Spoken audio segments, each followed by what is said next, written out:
В Конотопському районі продовжується поточний ремонт доріг. Зокрема, знімальна група побувала на трасі Конотоп-Ромни та Конотоп-Буринь, де повним ходом ідуть ремонтні роботи. Тільки спільна робота всіх гілок влади дає плідний результат. Дуже приємно, що Конотопський район увійшов у програму «Велике будівництво доріг на території України». І от на сьогоднішній день ми з вами бачимо продовження поточного ремонту на участку автодороги Конотоп-Ромни. Ми зараз з вами знаходимося на участку, який ремонтується, це протяжність цього участка 3,3 кілометри.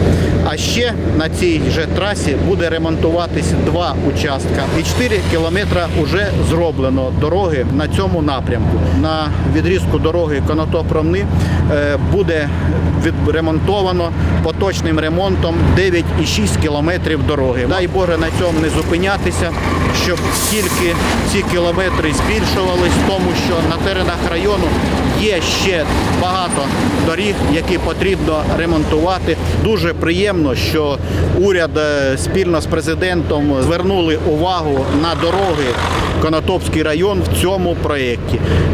Дай Боже, щоб ще нам додали пару десятків кілометрів у цьому році. Ми будемо дуже вдячні за це. Працюємо не на одній тільки дорозі. Дорога напрямку Конотоп-Буринь, вона потребує більшої уваги, щоб її відремонтувати. Буринський район по новому перспективному плану війдуть в Конотопський район також. І потрібно, щоб було дуже гарне сучасне сполучення між Конотопським і Буринським районом. Дуже приємно, що ще на теренах району є таке підприємство, як Конотопський райавтодор, яке виконує ці роботи, справляється з поставленими завданнями.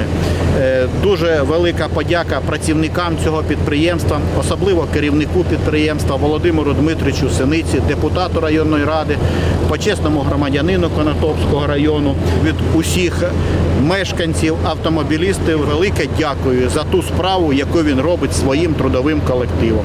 Не просто говорити, а робити конкретні справи в інтересах людей. Таке життєве кредо Олександра Лугового.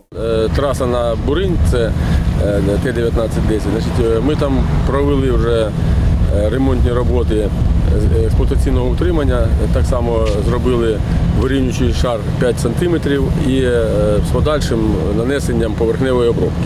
От і сьогодні ми з вами знаходимося на відрізку дороги. Це траса Р-60 регіонального значення, Кролевець, Конотоп, Ромни, Пирятин. Тут теж відбуваються роботи по експлуатаційному утриманню дороги. Це ми також вкладаємо сьогодні шар асфальту 5 см з подальшим поверхневою обробкою. На ці цілі нам виділено 12 мільйонів коштів. Це буде близько 6 кілометрів цієї дороги. Тобто практично можна сказати, що це завершальний цикл.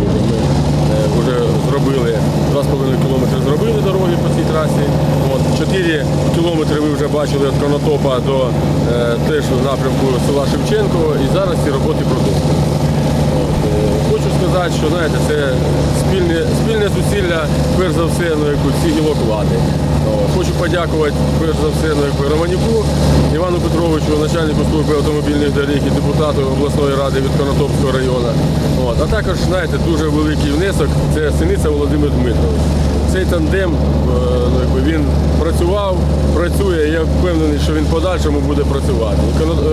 Дороги Конотопського району будуть і надалі кращити, інфраструктура наша буде розвиватися.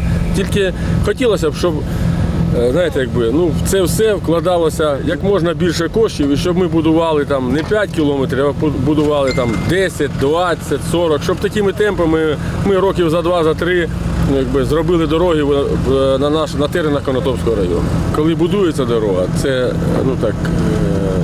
існує дуже багато проблем. І поставка матеріалів, це і людський фактор. Стараюся зробити все, щоб цей механізм запрацював. Це зроблено нашою командою. Це команда Конотопського району. І знаєте, похвали не ждеш, а розумієш, що сьогодні це потрібно, ти повинен виконати. А коли це вже зроблене, то ти просто розумієш, що люди нехай цим користуються і нехай їм все це приносить добро і радість. До хороших людей треба їхати по хорошим дорогам. Так що я вам бажаю всім дуже хороших доріг.